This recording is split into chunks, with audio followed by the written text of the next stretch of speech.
GSTR 3B return online filing. तो यहाँ पे हम सीखेंगे कि जीएसटीआर 3B की रिटर्न हमें ऑनलाइन कैसे फाइल करनी है। तो यहाँ पे हम लाइव करके देखेंगे जीएसटीआर 3B की रिटर्न जाती कैसे है। तो यहाँ पे मैं जो रिटर्न प्रिपेयर करने वाला हूँ वो टैली से प्रिपेयर करने वाला हूँ और यहाँ पे हम जेसॉन फाइल के थ्रू हम जीएसटी की रिटर्न को फाइल करेंगे। तो यहाँ पे मैं मैनुअल कुछ नहीं करने वाला हूँ, टैली से मुझे फाइल जनरेट करनी है जेसॉन की, उसके बाद मेरे को जीएसटी पोर्टल पे उसको अटैच करना है, बस इतना ही काम हमें करना है। तो उसके बारे में हम यहाँ पे थोड़ा डिटेल में समझ लेते हैं कि किन किन चीजों का हमें ध्यान रखना है और रिटर्न को कैसे हमें फाइल करना है। तो एक एक चीज को आप ध्यान से देखिएगा दोस्तों, कहीं पे किसी चीज को मिस मत करिएगा, क्योंकि इसके लिए बहुत सारे व्यूवर्स ने बहुत रिक्वेस्ट किया था कि सर ऑनलाइन रिटर्न के लिए आप हमें बताइए कि ऑनलाइन रिटर्न कैसे जाती है, हमें रिटर्न फाइल करने में दिक्कत आती है, उसमें जो एरर्स हैं एरर्स को कैसे फाइंड करना है और कौन कौन सी बातों का ध्यान रखना है। तो यहाँ पे मैं आपको डिटेल में बताने वाला हूँ। तो नमस्कार दोस्तों, मेरा नाम है वीरेंद्र कुकरेती और एक बार फिर से स्वागत करता हूं आपका टैली टेक्निकल चैनल पर। एक काम आपने जरूर करना है, आपने मेरे चैनल को सब्सक्राइब करना है, साथ में बेल आइकन को भी क्लिक करना है ताकि मेरी जो भी नई वीडियो जाएंगी उसकी नोटिफिकेशन आपको मिलती रहेगी और आपको मेरी नई वीडियो यूट्यूब में सर्च नहीं करनी पड़ेगी, जो कि आपके बहुत काम की होती हैं। तो चलिए स्टार्ट करते हैं। तो दोस्तों टैली में सबसे पहले हम चलते हैं display, statutory reports, GST reports और यहाँ पे हम चलते हैं जीएसटीआर 3B में। तो यहाँ पे जीएसटीआर 3B कुछ इस तरह से आपके पास ओपन हो जाएगी। तो ये जो है अक्टूबर मंथ का है कि अक्टूबर मंथ की रिटर्न है, तो यहाँ पे आपको इस तरह से रिटर्न शो करेगी। तो यहाँ पे हमें क्या करना है, यहाँ पे सारी चीजें हमें क्रॉस चेक कर लेनी है कि ये आपकी ओके हैं या नहीं है। तो इसको आप कहाँ से चेक करेंगे, जैसे कि यहाँ पे आउटवर्ड सप्लाई कितनी है और इनवर्ड सप्लाई कितनी है, आप आईटीसी क्लेम कितना कर सकते हैं। तो जैसे कि आपकी जो जीएसटीआर 3B की रिटर्न जाती है उसमें ज्यादा डिटेल्स नहीं जाती हैं। जीएसटीआर 3B एक तरह का चालान होता है, जैसे हम वैट में चालान भरते थे या सर्विस टैक्स में चालान भरते थे, वैसे ही हमें जीएसटी में जीएसटीआर 3B के थ्रू हमें इसको फाइल करना है, इसके थ्रू हमें पेमेंट करना है। तो यहाँ पे कुछ डिटेल्स हमें फिलअप करनी होती हैं रिटर्न में। तो दोस्तों यहाँ पे जीएसटी की रिटर्न को फाइल करने के 3 तरीके हैं।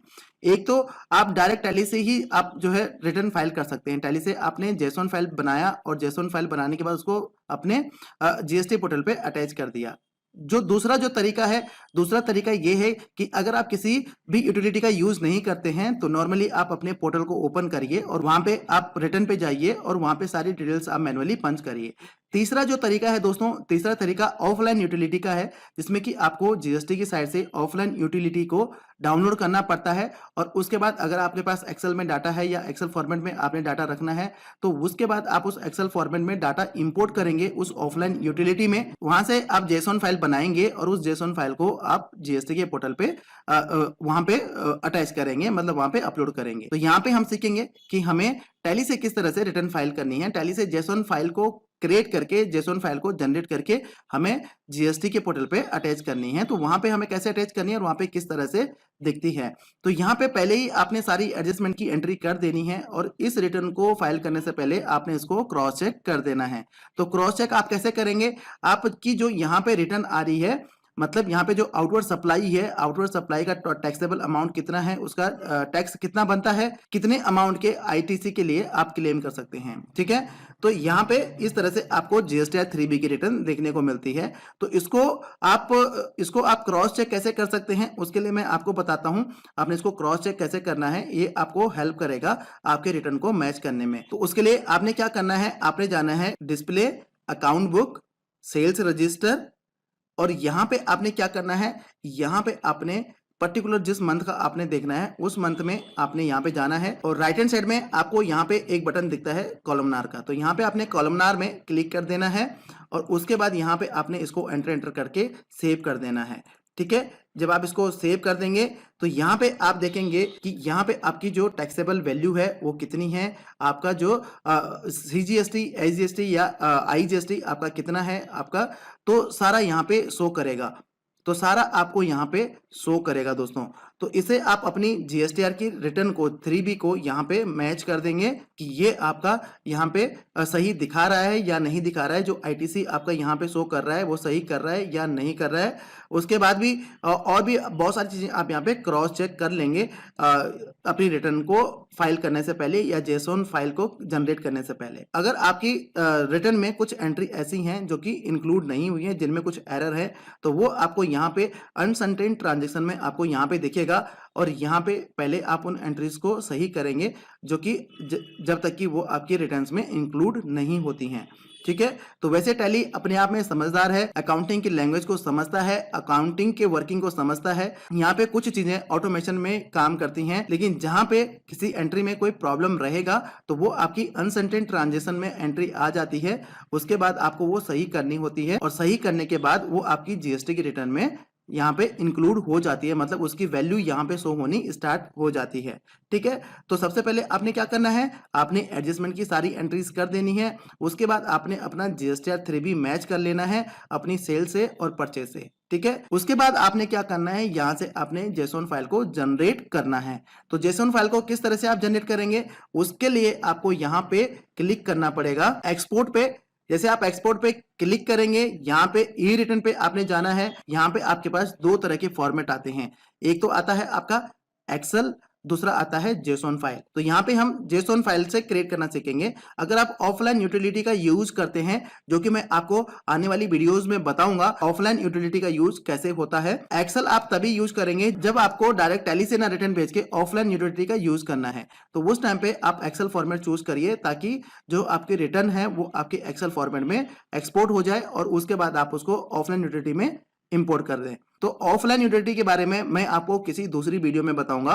यहाँ पे हम रिटर्न के बारे में समझ लेते हैं। यहाँ पे हमने लेना है JSON format data inter exchange. तो ये हमने ले लेना है कि कहाँ पे आपने ये जेसोन फाइल एक्सपोर्ट करनी है। ठीक है, तो यहाँ पे आप उससे पहले ध्यान रखिएगा कि आपका पीरियड क्या है, आपका मंथली रिटर्न जाता है, क्वार्टरली रिटर्न जाता है। ठीक है, अगर आपका मंथली जाता है तो मंथ का पीरियड आप यहाँ पे डालेंगे, अगर आपका क्वार्टरली रिटर्न जाता है तो क्वार्टर का पीरियड आप यहाँ पे डालेंगे, सेट करेंगे। ठीक है, बाय डिफॉल्ट यहाँ पे जो खुलता है, यहाँ पे लास्ट मंथ का खुलता है। ठीक है, अगर आप नवंबर में काम कर रहे हैं, जैसे अभी हमारी जो डाटा एंट्री है वो नवंबर में हो रही है, तो जब मैं जीएसटीआर 1 या जीएसटीआर 2 या जीएसटीआर 3 भी खोलूंगा तो यहाँ पे ऑटोमेटिकली वो अक्टूबर को खुलेगा, मतलब एक महीना पुराना खुलेगा। ठीक है, तो उसके बाद आप यहाँ पे इस पीरियड को चेंज कर सकते हैं। ठीक है, तो ये आपने ध्यान रखना है, आपका जो पीरियड है क्या आपका ये सही है या नहीं है। ठीक है, उसके बाद हम यहाँ पे एक्सपोर्ट पे क्लिक करते हैं, ई रिटर्न पे क्लिक करते हैं। उसके बाद यहाँ पे जेसोन फाइल चूज कर लेते हैं। यहाँ पे कहाँ पे हमें एक्सपोर्ट करना है, तो ये हम ले लेते हैं कि हमें डमी फोल्डर में यहाँ पे एक्सपोर्ट करना है। ठीक है, ई ड्राइव में डमी फोल्डर है, उसके अंदर एक्सपोर्ट करना है। उसके बाद ये आपका फाइल नेम है, तो यहाँ पे आप ध्यान रखिएगा फाइल नेम को आपने चेंज नहीं करना है, क्योंकि इसमें बहुत सारी चीजें हैं, बहुत सारी डिटेल्स हैं, जैसे कि आपका जीएसटीआर 3B हो गया, आपका जीएसटी नंबर हो गया, कौन से मंथ का है, कौन से ईयर का है। ठीक है, तो अब हम इसको एंटर कर देते हैं और उसके बाद आपने यहाँ पे इसको सेंड कर देना है। ठीक है, तो ये हमारा यहाँ पे जेसोन फाइल एक्सपोर्ट हो चुका है। तो अब हमें क्या करना है, अब हमें ये जेसोन फाइल जीएसटी के पोर्टल पे अपलोड करना है। तो चलिए हम देखते हैं इसको हम जीएसटी के पोर्टल में कैसे अपलोड करेंगे। तो दोस्तों उसके बाद आपने जीएसटी की वेबसाइट पे जाना है और जीएसटी की वेबसाइट पे जाने के बाद यहाँ पे आपने क्लिक करना है लॉगिन पे। तो जैसे आप लॉगिन पे क्लिक करेंगे, यहाँ पे आपने अपने लॉगिन क्रेडेंशियल्स यहाँ पे डाल देने हैं। तो यहाँ पे मैं लॉगिन कर देता हूँ। उसके बाद आपने यहाँ पे रिटर्न डैशबोर्ड पे जाना है। रिटर्न डैशबोर्ड पे आपने क्लिक करना है।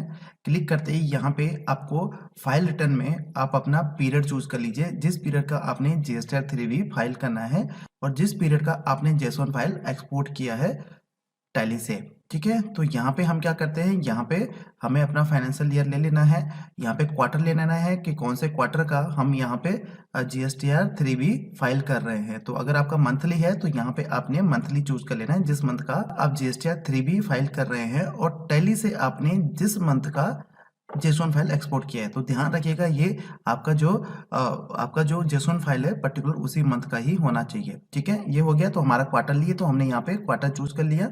उसके बाद कौन से मंथ का है, तो यहाँ पे मैं अप्रैल ले लेता हूँ। उसके बाद हमने यहाँ पे सर्च कर देना है। हमारे पास इस तरह से ये विंडो यहाँ पे ओपन हो जाएगी। उसके बाद हमारे को इस तरह की विंडो हमें यहाँ पे शो होती है। तो यहाँ पे हमें प्रिपेयर ऑफलाइन पे क्लिक करना है। ठीक है, अगर आपने ऑनलाइन भरना है मतलब मैनुअली सारी चीजें डालनी है तो आप प्रिपेयर ऑनलाइन पे क्लिक कर सकते हैं। तो वहां पे आपको फॉर्म खुल जाएगा और यहाँ पे आप अपने रिटर्न भर पाएंगे। तो लेकिन हम यहाँ पे जेसॉन फाइल को अपलोड करेंगे जिससे कि हम मैनुअल यहाँ पे कुछ भी पंच नहीं करेंगे, कुछ भी टाइप नहीं करेंगे, किसी भी फॉर्म को हम फिलअप नहीं करेंगे। तो हमें जेसॉन फाइल को अपलोड करने के लिए क्या करना पड़ेगा, प्रिपेयर ऑफलाइन पे क्लिक करना पड़ेगा। तो जैसे हम प्रिपेयर ऑफलाइन पे क्लिक करेंगे तो यहाँ पे हमें जेसॉन फाइल को अपलोड करने के लिए ब्राउज पे क्लिक करना पड़ेगा और यहाँ पे हमें वो पर्टिकुलर जेसॉन फाइल को यहाँ पे चूज करना पड़ेगा। तो यहाँ पे हम वो जेसॉन फाइल को चूज कर लेते हैं जो हमने टैली से एक्सपोर्ट किया था। ठीक है, तो ये हमने यहाँ पे चूज कर दिया, ये प्रोसेस हुआ और ये बिल्कुल जो है प्रोसेस हो चुका है, इसमें कोई भी एरर नहीं आया है। तो ये देखिए ये आपका प्रोसेस हो गया है। तो अब आपको कुछ भी करने की जरूरत नहीं है, ये आपका प्रोसेस हो चुका है। तो अब हम यहाँ से बैक चलते हैं और इसका जो है चालान क्रिएट करते हैं। तो वापस से हमें यहाँ पे जो पीरियड है हमारा वो हमें यहाँ पे चूज करना है, क्योंकि मैं बैकडेट की रिटर्न भर रहा हूँ तो यहाँ पे मैं बैकडेट चूज कर लेता हूँ। तो अब हमें क्या करना है, अब हमें यहाँ पे क्लिक करना है। तो यहाँ पे कुछ ऑप्शंस हैं जिसको कि आपको यस नो करना है। तो कुछ ऑप्शन यहाँ पे ऐसे हैं जो कि आपका पोर्टल ऑटोमेटिकली यहाँ पे एब्जॉर्ब करेगा। तो उनको आप यहाँ पे टिक अनटिक नहीं कर सकते क्योंकि वो ऑटोमेटिकली ले रहा है। लेकिन कुछ ऑप्शंस आपके पास यहाँ पे ऐसे हैं जिनको कि आपको यस नो यहाँ पे आप कर सकते हैं, अपने हैंड पे कर सकते हैं। तो ये यस नो क्यों करने हैं हमें, तो हमें यहाँ पे जो ये ऑप्शंस आपको यहाँ पे दिखाई दे रहे हैं इनको आपने आराम से पढ़ना है और यहाँ पे आपने चेक करना है कि क्या ये ऑप्शन आपके ये पर्टिकुलर इस रिटर्न से रिलेटेड हैं या नहीं है। अगर यस हैं तो आपको यस करना है, अगर नो है तो आपने नो करना है। तो यहाँ पे आप इस चीज को बिल्कुल केयरफुली करें ताकि आपको रिटर्न में कोई प्रॉब्लम ना आए। तो यहाँ पे मैं आपको इसको पढ़ के भी सुना देता हूँ। ठीक है, तो फर्स्ट ऑप्शन जो आ रहा है, do you want to file nil return, तो हमारे नील रिटर्न नहीं है क्योंकि हमने जेसॉन फाइल को अपलोड कर दिया है। तो पोर्टल ने एब्जॉर्ब कर दिया कि भाई आपकी नील रिटर्न तो नहीं है। तो यहाँ पे आपका ये ऑप्शन आपका डिसेबल हो गया, ऑटोमेटिकली यस को टिक इसने कर दिया है। सेकेंड ऑप्शन आ रहा है, have you made any supply of goods services including nil rated exempted and non-GST supply. Any supplies liable to reverse charges during this tax period. तो जो हमारी GSTR की टेबल नंबर 3.1 है तो उसमें हमारी ये वैल्यू हमारी आएगी क्योंकि हमने सप्लाई ऑफ गुड्स और सर्विसेज हमने किया है। तो इसको हम यहाँ पे यस कर देते हैं। Have you made any inter state supplies to unregistered person, composition taxable person और UIN होल्डर, क्या आपने इस तरह की सप्लाई की है? तो आप यहाँ पे यस करेंगे, अदरवाइज आप इसको नो कर देंगे। तो हम यहाँ पे नो कर देते हैं क्योंकि हमने ऐसी कोई सप्लाई नहीं की है, ऐसा कोई हमारा अमाउंट नहीं, ऐसा कोई हमारा फिगर नहीं है जो कि 3.2 टेबल में जाएगा। ठीक है, do you have any claim reversal of input tax credit on purchase of goods और रिसीव्ड ऑफ सर्विस। तो जो कि टेबल नंबर 4 का जो ये ऑप्शन है, तो यहाँ पे हमें इसको यस करना है क्योंकि हमें इनपुट टैक्स क्रेडिट लेना है अपनी परचेज का। उसके बाद आता है, do you have receive any nil rated exempted or non GST supply during the tax period, जो कि टेबल नंबर 5 का यहाँ पे आपसे पूछ रहा है। तो यहाँ पे हमने जो हमारे रिटर्न है उसमें हमारा नॉन GST सप्लाईज नहीं है, सब सारी की सारी हमारी GST सप्लाई है, नील रेटेड भी नहीं है। तो अगर आपका कोई नील रेटेड की सप्लाई है या एग्जाम सप्लाई है, नॉन GST सप्लाई है, तो आप इसको यस करेंगे, अदरवाइज इसको आप नो कर देंगे।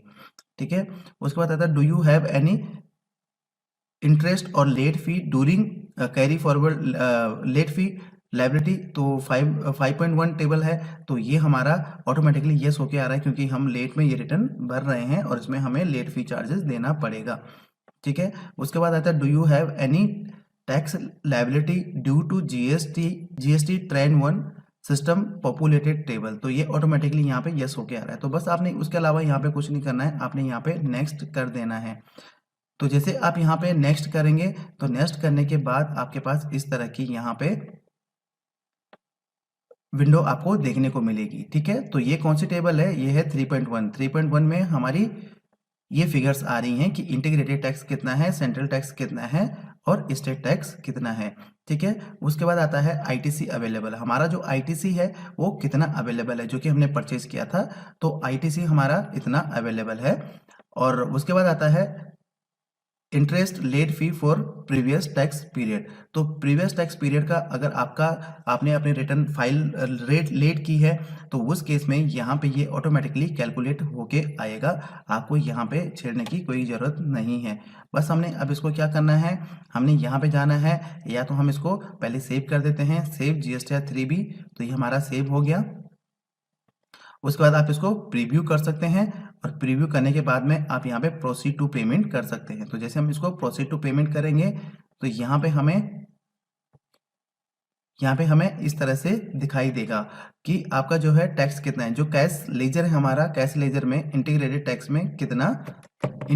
में कितना कैश बैलेंस यहाँ पे पड़ा हुआ है। तो यहाँ पे हमारा 6,682 रुपये हमारे कैश लेजर में पड़ा हुआ है। उसके बाद हम इसको आगे चलते हैं, थोड़ा सा नीचे आएंगे तो नीचे हमें इस तरह की फिगर यहाँ पे देखने को मिलती है कि हमारा जो इंटीग्रेटेड टैक्स है जो कि पेड थ्रू ITC, जो ITC के थ्रू हमारी पेड हो रही हैं, तो उसके लिए क्या आ रहा है, इंटीग्रेटेड टैक्स यहाँ पे 60,000 रुपये आ रहा है, जो कि हमारा अदर देन रिवर्स चार्जेस, जो कि रिवर्स चार्जेस में नहीं है, जो कि हमने सप्लाई की है, चाहे वो सर्विस की हैं या गुड्स की हैं, तो वो आ गया।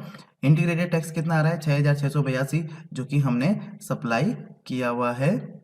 उसके बाद सेंट्रल टैक्स कितना आ रहा है और स्टेट टैक्स कितना आ रहा है, मतलब CGST कितना आ रहा है, SGST कितना आ रहा है। तो ये जो फिगर्स यहाँ पे आ रही हैं ये कहाँ से पिक हुई हैं, ये हमारी JSON फाइल से पिक हुई हैं, ठीक है। तो उसके बाद यहाँ पे आपने कुछ नहीं करना है, बस इन फिगर्स को आपने चेक कर लेना है। तो उसके बाद हमें क्या करना है, make payment post credit to ledger. तो यहाँ पे हमें क्या करना है, क्रेडिट लेजर में अमाउंट को ऐड करना है। तो इसको हम क्लिक करते हैं। क्लिक करने के बाद में यहाँ पे you do not have sufficient balance in electronic cash ledger, do you want to create challan, ठीक है। तो यहाँ पे हम क्या करते हैं, हम चालान को क्रिएट करते हैं। तो ये उसको हमने यस कर दिया है, ठीक है। जैसे हम यस करेंगे तो ये हमें एक चालान की विंडो पे ले जाएगा ऑटोमेटिकली। तो वहाँ पे हमें एक चालान क्रिएट करना पड़ेगा और चालान क्रिएट करने के बाद यहाँ पे हमें पेमेंट करना पड़ेगा। तो ये हमारा चालान है, यहाँ पे आप देख रहे हैं रीजन फॉर चालान आ गया ऑटोमेटिकली। CGST कितना है, CGST फीस जो है 1850 रुपये है इनपुट क्रेडिट लेने के बाद में। उसके बाद IGST कितना है, तो IGST हमारा है 49,419 रुपये, जो कि हमारा इनपुट टैक्स क्रेडिट लेने के बाद में ये अमाउंट बनता है IGST। तो टोटल अमाउंट कितना हो गया।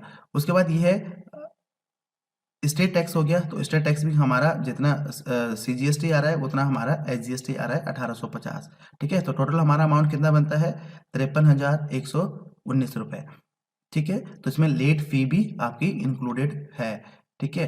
तो यहाँ पे हमें क्या करना है, हमें यहाँ पे ई पेमेंट के थ्रू या RTGS के थ्रू या फिर व्यू द काउंटर, ये आपके पास पेमेंट मेथड है, इनके थ्रू आप जो है आप कैश लेजर में, जो आपका कैश लेजर है उसमें आप अमाउंट ऐड कर पाएंगे और उसके बाद आप रिटर्न फाइल कर पाएंगे। तो यहाँ पे हम क्या करते हैं, हम यहाँ पे ई पेमेंट ले लेते हैं। तो जैसे हमने ई पेमेंट पे क्लिक किया तो यहाँ पे जनरेट चालान ये आ गया है, तो जनरेट चालान हम क्लिक कर देते हैं। तो यहाँ पे चालान हमारा सक्सेसफुली जनरेट हो चुका है। तो अब हम आगे चलते हैं, तो ये सारी डिटेल्स हमारी यहाँ पे आ जाएंगी। तो ये पेमेंट अब हमें यहाँ पे करनी है, ठीक है। तो ये अमाउंट आ गया जो कि हमने अभी चालान क्रिएट किया था। तो उसके बाद यहाँ पे नेट बैंकिंग हम ले लेते हैं कि नेट बैंकिंग से हमें पेमेंट करनी है। तो यहाँ पे कुछ चुनिंदा बैंक है जिनके थ्रू आप जो है पेमेंट कर सकते हैं, चालान की पेमेंट कर सकते हैं, ठीक है। तो जो भी बैंक आपका है आप यहाँ पे चूज कर लेंगे। तो ध्यान रखिएगा कि जो आपका बैंक है वो यहाँ पे ई पेमेंट के लिए वो फैसिलिटीज देता है या नहीं देता है। तो यहाँ पे मान लीजिए हम ले लेते हैं इंडियन बैंक ऑफ ओवरसीज, ठीक है, इंडियन ओवरसीज बैंक, ठीक है। तो ये मैंने ले लिया। मेक पेमेंट पे जाना है हमें, ठीक है। Accept the application terms and condition, तो यहाँ पे हमने टर्म्स एंड कंडीशन को जो है टिक नहीं किया है, तो उसको हमें यहाँ पे टिक करना पड़ेगा। तो ये है, तो यहाँ पे हमें टर्म्स एंड कंडीशन को टिक करना पड़ेगा। टिक करने के बाद में हम इसमें मेक पेमेंट कर सकते हैं। तो जैसे हम इसमें मेक पेमेंट करेंगे तो यहाँ पे हमें हमारी बैंक की वेबसाइट में यहाँ पे चला जाएगा, ठीक है। अब आप यहाँ पे अपनी नेट बैंकिंग के ID पासवर्ड डाल के पेमेंट करेंगे। तो जब आप पेमेंट करेंगे तो वापस आप वहीं पे पहुंच जाएंगे। जो आपका कैश क्रेडिट लेजर है उसमें आपका अमाउंट आ चुका होगा। तो उसके बाद जब आप पेमेंट कर देंगे आपके इलेक्ट्रॉनिक कैश लेजर में आपका जो अमाउंट ऐड हो जाएगा। उसके बाद आपके यहाँ पे ऑप्शन आ जाएगा प्रोसीड का। तो जैसे आप प्रोसीड पे क्लिक करेंगे तो उसके बाद आप दो तरह से वेरीफाई कर सकते हैं। या तो आप ईवीसी के थ्रू वेरीफाई कर पाएंगे, यानी कि ईवीसी पे क्लिक करेंगे तो आपके जो रजिस्टर्ड मोबाइल नंबर है उस पे आपका ओटीपी आएगा। ओटीपी जैसे आप एंटर करेंगे तो आपकी जो जीएसटीआर 3B की रिटर्न है वो आपकी फाइल हो जाएगी। या फिर आप डीएससी के थ्रू कर सकते हैं। अगर आपके पास वैलिड डीएससी है, डिजिटल सिग्नेचर है, तो वो आप अपने सिस्टम पे लगा के उसको वैलिडेट कर पाएंगे। उसमें आपका पासवर्ड की जरूरत नहीं पड़ेगी, ओटीपी की जरूरत नहीं पड़ेगी। तो इस तरह से आप अपनी जीएसटीआर 3B की रिटर्न फाइल कर पाएंगे।